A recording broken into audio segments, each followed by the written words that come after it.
আসসালামু আলাইকুম। ক্লাস 7-এর ইতিহাসের ক্লাসে আজ তোমাদের ইসলাম ও ভারত এবং বাংলায় তুর্কি অভিযান নিয়ে আলোচনা করব। গত ক্লাসে ইসলাম ও ভারতের কিছুটা অংশ আলোচনা করা হয়েছিল।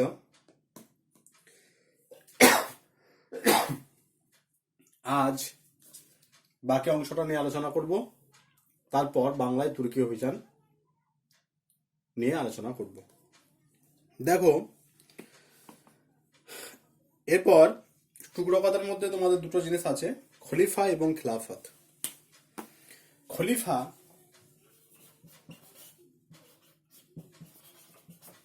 খলিফা আর আছে খিলাফত।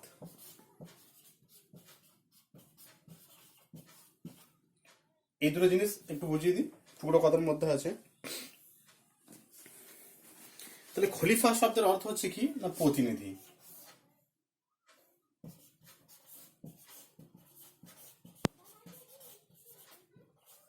খলিফা শব্দের অর্থ হলো প্রতিনিধি। নবীজি সাল্লাল্লাহু আলাইহি ওয়াসাল্লামের ইন্তেকালের পর, মৃত্যুর পর ইসলাম ধর্মের দায় দায়িত্ব যাদের হাতে অর্পিত হয়েছিল তাদের বলা হয় খলিফা। তাহলে একটু আগে বলেছি যে খলিফা শব্দের অর্থ হলো প্রতিনিধি। কাদের প্রতিনিধি? কার প্রতিনিধি? মহানবী সাল্লাল্লাহু আলাইহি ওয়াসাল্লামের প্রতিনিধি। তাহলে নবীজি ইন্তেকালের পর, মৃত্যুর পর ইসলামের দায় দায়িত্ব যাদের হাতে অর্পিত হয়েছিল তাদের বলা হয় খলিফা। তাহলে খলিফা, আমরা জানি যে চারজন মহান খলিফা আছেন। সেই চারজন মহান খলিফার নাম আমি লিখছি। হযরত আবু বকর,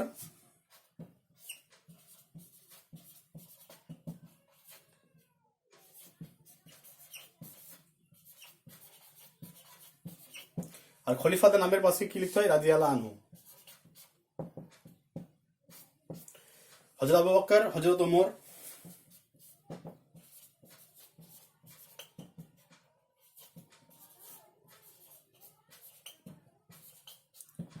ওমর রাদিয়াল্লাহু আনহু,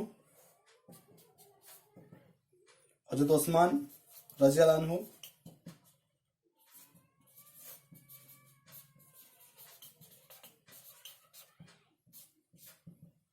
আর হযরত আলী রাদিয়াল্লাহু আনহু।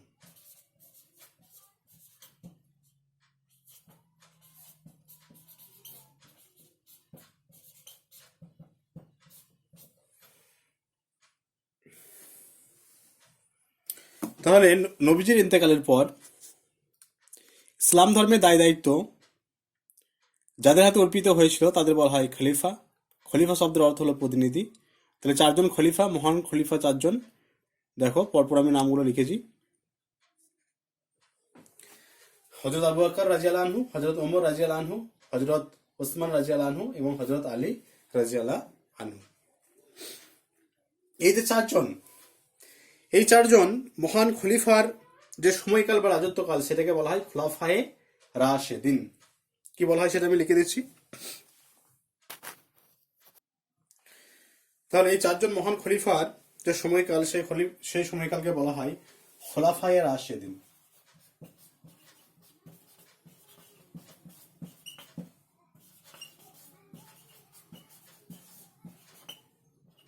খোলাফায়ে রাশেদিন।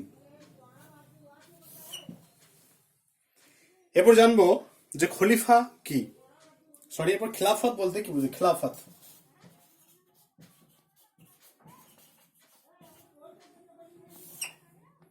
খেলাফত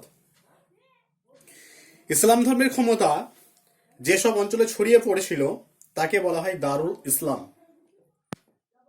আর এই দারুল ইসলামের যিনি প্রধান তাকে বলা হয় খলিফা। খলিফার অধীনস্থ যে এলাকা, সেই খলিফার অধীনস্থ এলাকাকে বলা হয় খিলাফত। তাহলে ইসলাম ধর্মের ক্ষমতা যেসব অঞ্চলে ছড়িয়ে পড়ে তাকে বলা হয় দারুল হার্ব বা ইসলামের দেশ। সাপোজ ধরো এই সমস্ত জায়গায় ইসলামের বাণী ছড়িয়ে পড়েছিল, তাহলে এটাকে আমরা কি বলবো? এটাকে বলবো দারুল ইসলাম।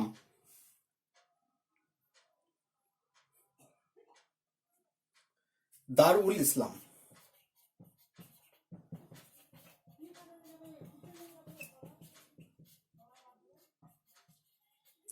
তাহলে এই পুরো অঞ্চলটাকে দারুল ইসলাম বলা হয় কেন? না এখানে ইসলামের বাণী ছড়িয়ে পড়েছিল, ইসলামের ছিল এটা অধীনস্থ এলাকা। খলিফার অধীনস্থ এলাকাকে, তাহলে এই পুরো এলাকাটা একজন শাসন করে, তাহলে খলিফার যে অধীনস্থ এলাকা সেই এলাকাকে বলা হবে কি? এটা একজন খলিফার অধীনস্থ এলাকা, এই এলাকাকে বলা হয় খেলাফত। বোঝা গেল জিনিসটা? তাহলে ইসলাম ধর্মের ক্ষমতা যেসব অঞ্চলে ছড়িয়ে পড়ে তাকে বলা হয় দারুল ইসলাম। এই অঞ্চলটার মধ্যে ইসলাম ধর্মের ক্ষমতা ছড়িয়ে পড়েছে, তাকে বলা হয় দারুল ইসলাম। খলিফা হলেন এই দারুল ইসলামের প্রধান। তাহলে এই দারুল ইসলামের প্রধান কে? এই দারুল ইসলামের প্রধান হলেন একজন খলিফা। তাহলে খলিফার যে অধীনস্থ এলাকা, সেই খলিফার অধীনস্থ এলাকাকে বলা হয় খেলাফত।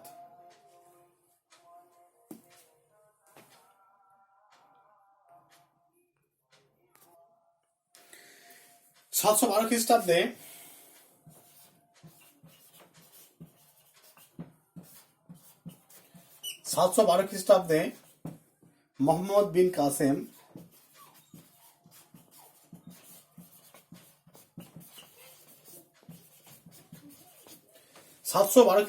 মোহাম্মদ বিন কাসেম সিন্ধু প্রদেশ অভিযান করেন। সিন্ধু প্রদেশ অভিযান করেছিলেন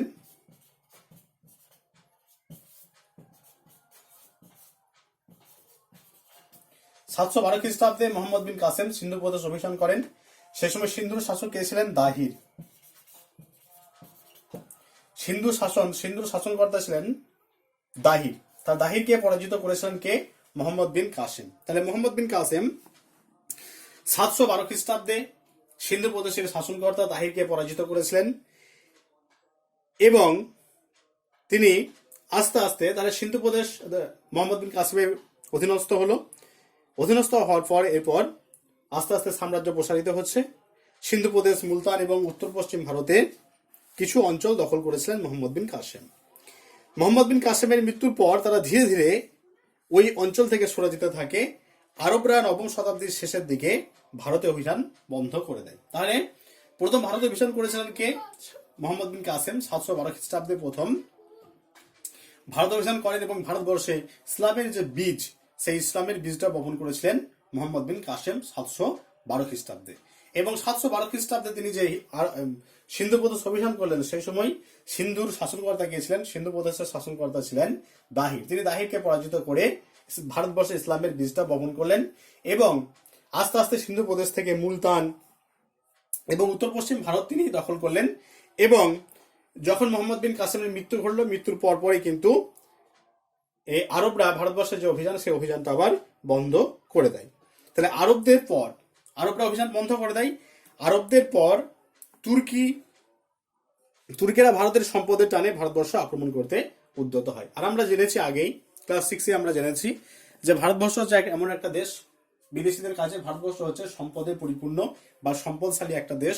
ভারতবর্ষে প্রচুর পরিমাণে সোনা রূপা পাওয়া যায়। এর টানে কিন্তু বিদেশিরা কি করে? ভারতবর্ষ অভিযান করে।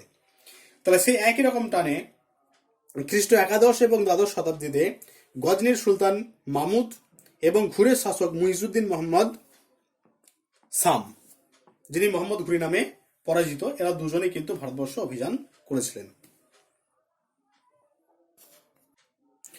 গজনির সুলতান মাহমুদ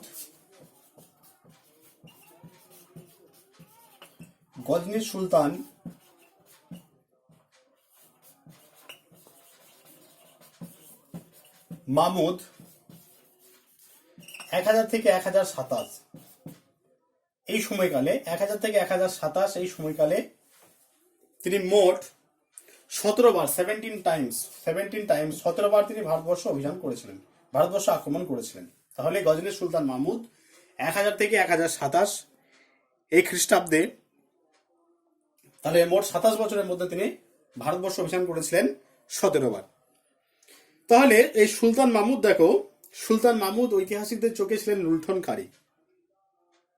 ভারতবর্ষে যারা ঐতিহাসিক তারা এই সুলতান মাহমুদকে লুণ্ঠনকারী বলে অভিহিত করেছিলেন।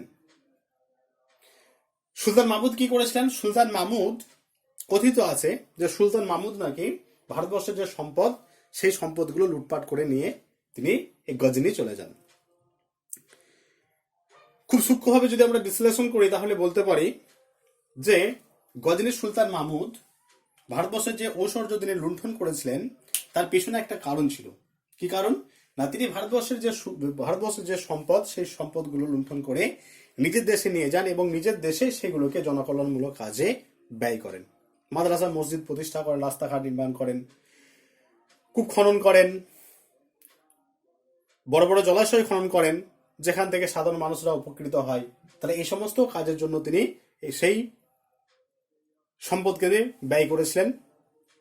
তাই আপাত দৃষ্টিতে বা ভারতীয় ঐতিহাসিকদের চোখে সুলতান মাহমুদ লুণ্ঠনকারী হলেও আমরা আপাত দৃষ্টিতে বলতে পারি বা সূক্ষ্ম বিশ্লেষণের ভিত্তিতে বলতে পারি যে সুলতান মাহমুদকে কিন্তু আদৌ লুণ্ঠনকারী বলা যায় না। তাহলে তিনি যদি লুণ্ঠনকারী হতেন তাহলে ভারতবর্ষের সম্পদ নিজের দেশে নিয়ে যেতেন, গজনীতে নিয়ে যেতেন এবং সেইখানে গিয়ে তিনি সেইগুলো নিজে ভোগ বিলাসে বাকি জীবন কাটিয়ে দিতেন। কিন্তু সেগুলো তিনি তা করেননি। কি করেছিলেন তিনি সেই সমস্ত সম্পদ তিনি কি করেছেন? জনসাধারণের জন্য তিনি ব্যয় করেছিলেন। রাস্তাঘাট তৈরি করেছিলেন, মসজিদ মাদ্রাসা তৈরি করেছিলেন, মক্তব তৈরি করেছিলেন, পুষ্করিণী খনন করেছিলেন, খাল খনন করেছিলেন, যেগুলো থেকে সাধারণ মানুষ কিন্তু ভীষণভাবে উপকৃত হয়েছিল। সুলতান মাহমুদের যে ভারত অভিযান, সে ভারত অভিযান আমরা কোথা থেকে জানতে পারি? কবি ফিরদৌসির শাহনামা নামে একটা গ্রন্থ আছে। কবি ফিরদৌসির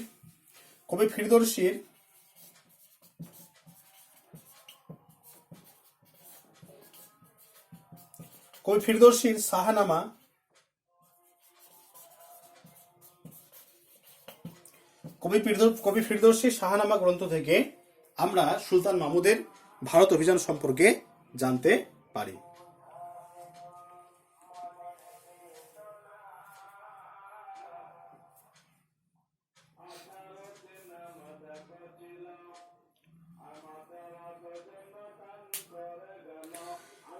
আর এই সুলতান মাহমুদের আর একটা প্রশ্ন আছে এখান থেকে, শর্ট প্রশ্ন, যে সুলতান মাহমুদের শেষ অভিযান কোনটা ছিল?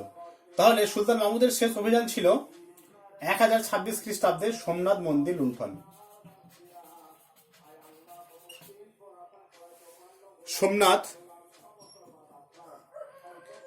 লুণ্ঠন। গুজরাটের যে সোমনাথ মন্দির,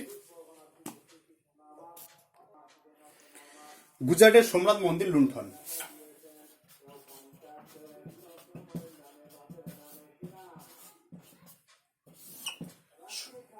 কেন সুলতান মাহমুদ সোমনাথ মন্দির লুণ্ঠন করেছিলেন?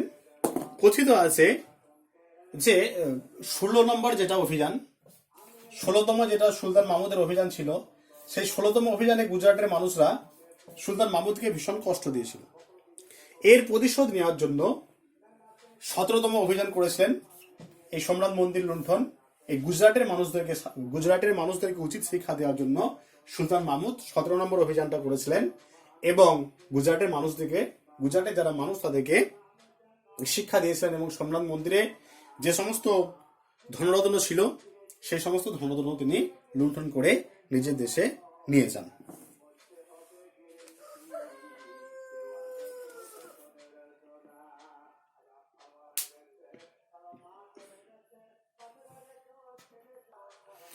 সুলতান মাহমুদের ভারত অভিযানের সময় বা সুলতান মাহমুদের যে ভারত অভিযান, সেই সময় একজন আরবীয় পর্যটক ভারত এসেছিলেন, তার নাম হচ্ছে অল বিরুনি। তার একটা বিখ্যাত গ্রন্থের নাম কিতাবুল হিন্দ।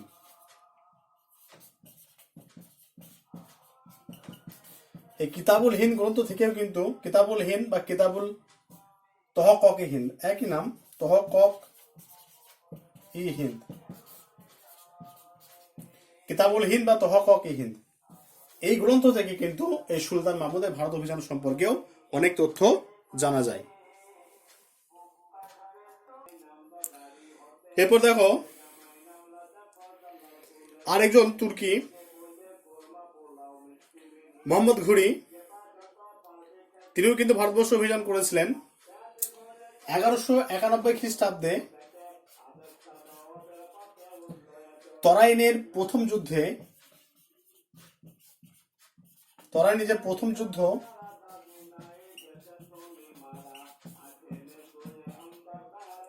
তরাইনের প্রথম যুদ্ধ হয়েছিল কার সঙ্গে? মোহাম্মদ ঘুরির সঙ্গে।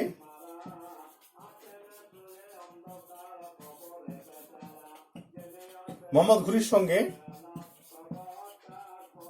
পৃথ্বীরাজ চৌহানের। মোহাম্মদ ঘুরির সঙ্গে পৃথ্বীরাজ চৌহানের এই যুদ্ধটা হয়েছিল। তাহলে 1191 খ্রিস্টাব্দে তরাইনে যে প্রথম যুদ্ধ, সেই প্রথম যুদ্ধ হয়েছিল কার সঙ্গে? মোহাম্মদ ঘুরির সঙ্গে পৃথ্বীরাজ চৌহানের। তাহলে এই তরাইনের প্রথম যুদ্ধে কিন্তু মোহাম্মদ ঘুরি তিনি পরাজিত হন।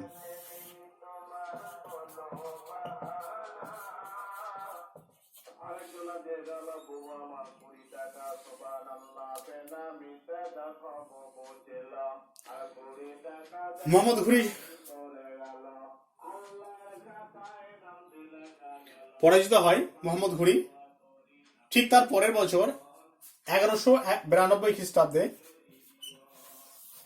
আবার এই যুদ্ধ হচ্ছে। এটা তরাইনের দ্বিতীয় যুদ্ধ। এটা প্রথম যুদ্ধ ছিল 1191 খ্রিস্টাব্দে, আর তরাইনের দ্বিতীয় যুদ্ধ হচ্ছে 1192, ঠিক তার এক বছর পর। তাহলে তরাইনের দ্বিতীয় যুদ্ধ পৃথ্বীরাজ চৌহানের সঙ্গে হয়েছিল মোহাম্মদ ঘুরি, কিন্তু দ্বিতীয় যুদ্ধে মোহাম্মদ ঘুরি জয়লাভ করেন।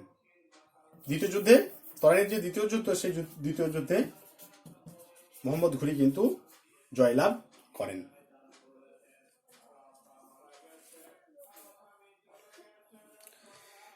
মোহাম্মদ ঘুরি জয়লাভ করলেন 1192 খ্রিস্টাব্দে। তারপর 1192 থেকে 1205 পর্যন্ত তিনি ভারতবর্ষে ছিলেন। 1205 খ্রিস্টাব্দের পরে 1206 খ্রিস্টাব্দে কিন্তু তিনি ফিরে যাচ্ছেন। তার প্রধান যে অনুচর, সেই প্রধান অনুচর কুতুবউদ্দিন আইবকের হাতে তিনি ভারতের শাসনভার ছেড়ে দিয়ে তিনি চলে যাচ্ছেন নিজের দেশে। তিনি ফিরে যান। এই যে 1206 খ্রিস্টাব্দে তারপর কুতুবউদ্দিন আইবক কি করেছিলেন? 1206 খ্রিস্টাব্দে দিল্লিতে স্বাধীন সুলতানি সাম্রাজ্যের প্রতিষ্ঠা করেছিলেন কুতুবউদ্দিন আইবক। এখানে দেখো 4-5টা সাল বলেছি, সেগুলো আমি রিমাইন্ড করে দিই। প্রথমে বলেছি 712 খ্রিস্টাব্দে কি হয়েছিল? 712 খ্রিস্টাব্দে মোহাম্মদ বিন কাসেম সিন্ধু প্রদেশ অভিযান করেন এবং তিনি সিন্ধু যে শাসনকর্তা দাহিরকে পরাজিত করে সিন্ধু দেশে তিনি ইসলামের বীজ বপন করেন এবং তার পরপরই কিন্তু মুলতান, উত্তর পশ্চিম ভারত, এই সমস্ত জায়গায় কিন্তু ইসলাম ছড়িয়ে পড়ে। 1000 থেকে 1027 এই 1000 থেকে 1027 খ্রিস্টাব্দে কি হয়েছিল না? 1000 থেকে 1027 খ্রিস্টাব্দে সুলতান মাহমুদ তিনি ভারতবর্ষ অভিযান করেছিলেন এবং এই সময়কালের মধ্যে তিনি 17 বার ভারতবর্ষ অভিযান করেন। তারপর হয়ে গেল, তারপর আছে দেখো 1191 খ্রিস্টাব্দে বলেছি তরাইনের প্রথম যুদ্ধ। এই তরাইনের প্রথম যুদ্ধে কিন্তু মোহাম্মদ ঘুরির সঙ্গে পৃথ্বীরাজ চৌহানের হয়েছিল। এই যুদ্ধে কিন্তু মোহাম্মদ ঘুরি পরাজিত হয়। তারপরের বছর 1192, তার পরের বছরে কিন্তু তরাইনের দ্বিতীয় যুদ্ধ হয়েছিল। এই তরাইনের দ্বিতীয় যুদ্ধে মোহাম্মদ ঘুরি জয়লাভ করে এবং তরাইনের দ্বিতীয় যুদ্ধে জয়লাভের পর কি হয়েছিল? ভারতবর্ষে এই মোহাম্মদ ঘুরির শাসন প্রতিষ্ঠা হয়েছিল এবং তিনি 1205 খ্রিস্টাব্দ পর্যন্ত ছিলেন। আর 1206 খ্রিস্টাব্দে তিনি তার প্রধান অনুচর কুতুবউদ্দিন আইবকের হাতে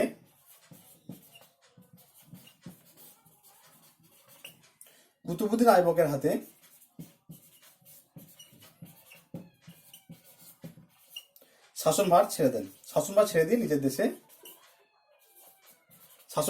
নিজের দেশে তিনি চলে যান। আর এই 1206 খ্রিস্টাব্দে কিন্তু স্বাধীন সুলতানি সাম্রাজ্যের প্রতিষ্ঠা হয়েছিল দিল্লিতে। তাহলে এই কটা জিনিস এখান থেকে তোমাদেরকে একটু মনে রাখতে হবে।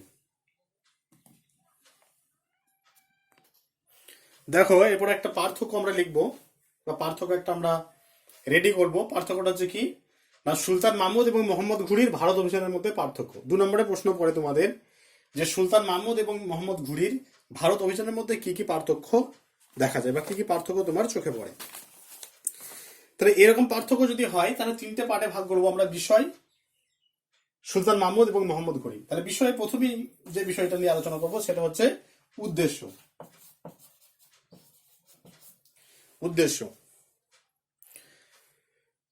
সুলতান মাহমুদের ভারত অভিযানের মূল উদ্দেশ্য ছিল ভারতবর্ষের সম্পদ লুটপাট করা। ঠিক আছে, ভালো করে দেখবে, এগুলো শুনবে ভালো করে, যে সুলতান মাহমুদের ভারত অভিযানের মূল উদ্দেশ্য হলো ভারতবর্ষের যে সম্পদ সেই সম্পদ লুটপাট করা। এটা কার উদ্দেশ্য? এটা সুলতান মাহমুদের উদ্দেশ্য। আর মোহাম্মদ ঘুরির উদ্দেশ্য কি ছিল? না, মোহাম্মদ ঘুরির উদ্দেশ্য ছিল ভারতবর্ষে একটা সাম্রাজ্য প্রতিষ্ঠা করা। ঠিক আছে, সুলতান মাহমুদের উদ্দেশ্য হচ্ছে ভারতবর্ষের সম্পদ লুটপাট করে নিজের দেশে নিয়ে যাওয়া। আর মোহাম্মদ ঘুরির উদ্দেশ্য হলো ভারতবর্ষে একটা সাম্রাজ্য প্রতিষ্ঠা করা। 2 নম্বর, অভিযান।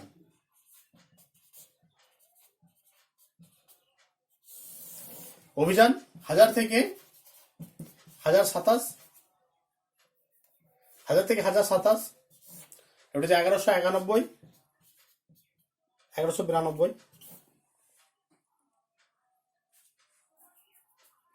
এই 1000 থেকে 1027 খ্রিস্টাব্দের মধ্যে সুলতান মাহমুদ মোট 17 বার ভারতবর্ষ আক্রমণ করেছিলেন, আর মোহাম্মদ ঘুরি মাত্র 2 বার ভারতবর্ষ অভিযান করেছিলেন বা আক্রমণ করেছিলেন। এরপর ঐতিহাসিকদের মতামত।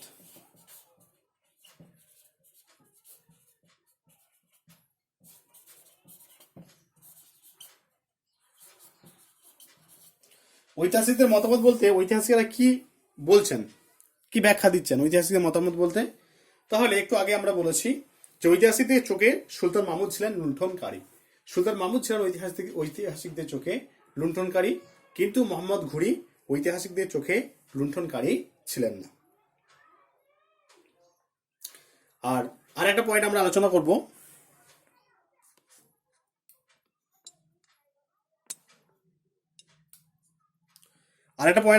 সেটা হচ্ছে ইসলাম ধর্মের প্রসার।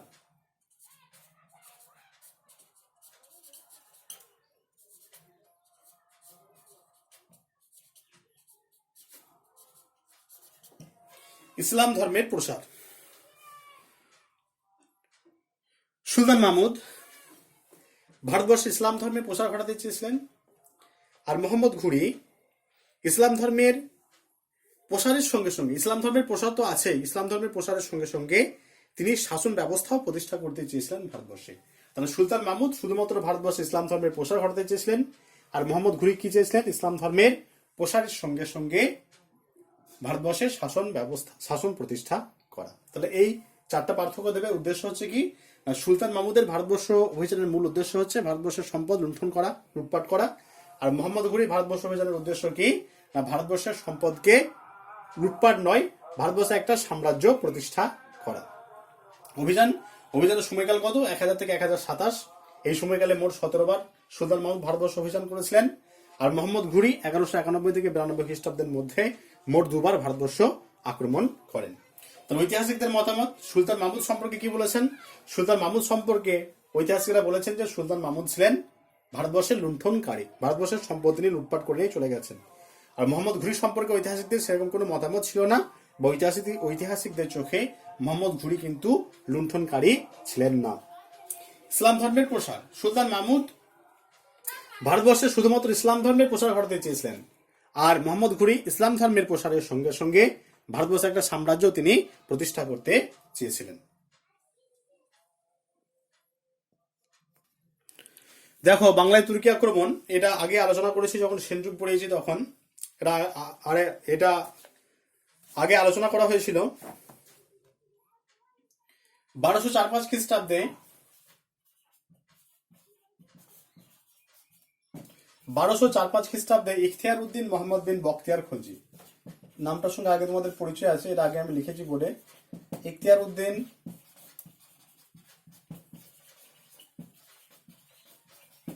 মোহাম্মদ বিন বখতিয়ার খলজি। ইখতিয়ার উদ্দিন মোহাম্মদ বিন বখতিয়ার খলজি তিনি 18 জন অশ্বারোহী নিয়ে কি করেছিলেন? নদিয়া আক্রমণ করেছিলেন, এবং সেই সময় নদিয়ার শাসক কে ছিলেন? বৃদ্ধ রাজা লক্ষণ সেন। এই আক্রমণকে প্রতিহত করতে না পারার জন্য, যেহেতু আক্রমণটা অতর্কিত হয়েছিল, হঠাৎ হয়েছিল, তাই আক্রমণ প্রতিহত করার জন্য সেরকম কোনো ব্যবস্থা তিনি গ্রহণ করতে পারেননি। তাই নিজের জীবন বাঁচানোর জন্য তিনি বখতিয়ার খলজির আক্রমণ থেকে নিজের জীবন বাঁচানোর জন্য তিনি পূর্ববঙ্গে পালিয়ে যান, এবং বাংলায় সেন শাসনের অবসান ঘটে। এটা আমরা আগে আলোচনা করেছি। তাহলে বক্তিয়ার খলজি বানানটা এরকমও হয়, আবার হস্তিকারও হয়, দুটোই হয়, দীর্ঘিকার হস্তিকার দুটোই হয়। এই অভিযান, বক্তিয়ার খলজির যে অভিযান, সে অভিযান সম্পর্কে আমরা জানতে পারি মিনহাজ ই সিরাজে তবাকত-ই নাসিরি গ্রন্থ থেকে। মিনহাজ ই সিরাজের তবাকত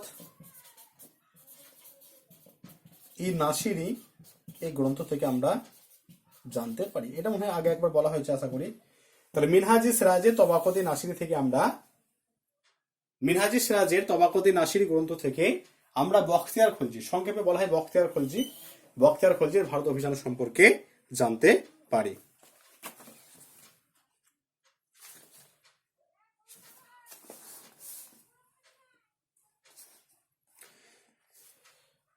এরপর দেখো অনুশীলনী যে শর্ট প্রশ্নগুলো আছে একটু বলে দিই।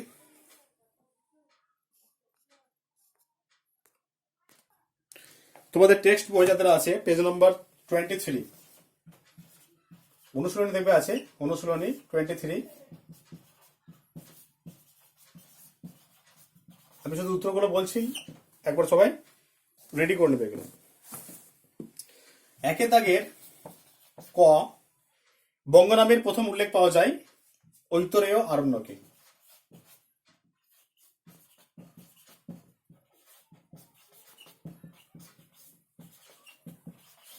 এই ঐতরেয় আরণ্যকে প্রথম বঙ্গ নামের উল্লেখ পাওয়া যায়। খ, প্রাচীন বাংলার সীমানা তৈরি হয়েছিল ভাগীরথী, পদ্মা এবং মেঘনা নদী দিয়ে। তাহলে ভাগীরথী,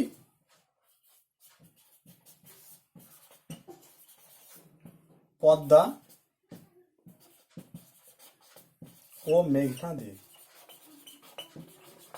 ভাগীরথী, পদ্মা ও মেঘনা নদী দিয়ে প্রাচীন বাংলা সীমানা তৈরি হয়েছিল। সকলোত্তর প্রধান উপাধি কে নিয়েছিলেন? শশাঙ্ক।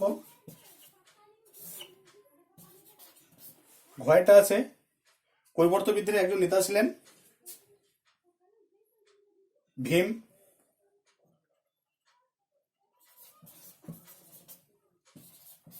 পাঁচে ওয়াতে আছে দেখো, সেন রাজা লক্ষণ সেনের আমলে বাংলায় তুর্কি আক্রমণ ঘটে।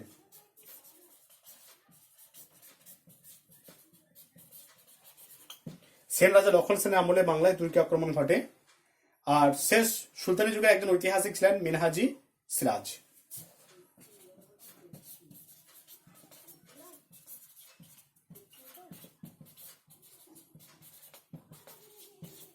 ঠিক আছে, একবার দেখে নাও সবাই।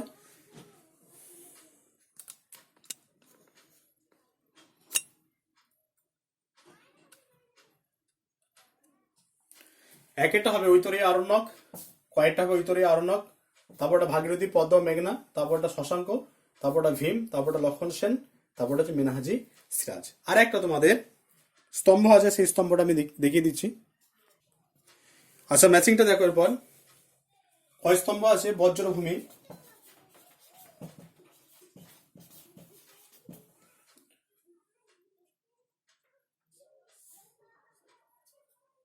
উত্তরার,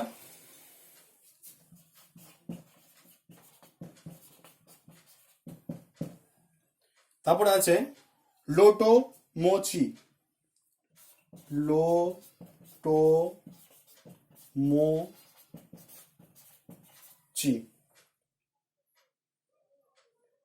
লোটো মোচি হবে বৌদ্ধ বিহার।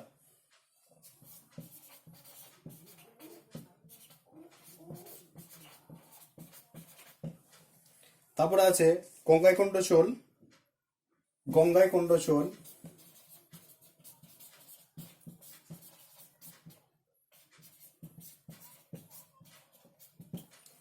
গঙ্গাইকোন্ড চোল হবে প্রথম রাজেন্দ্র।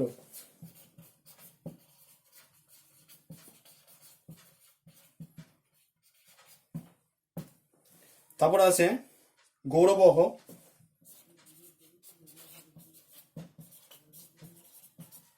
বাগপতিরাজ।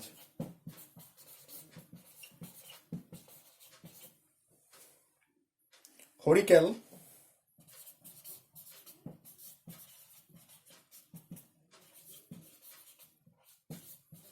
আধুনিক চট্টগ্রাম।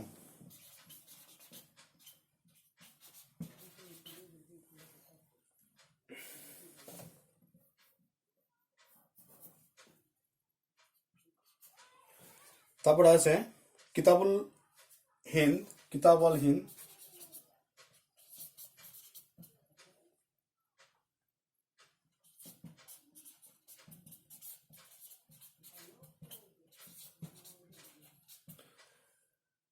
অল বিরুনি।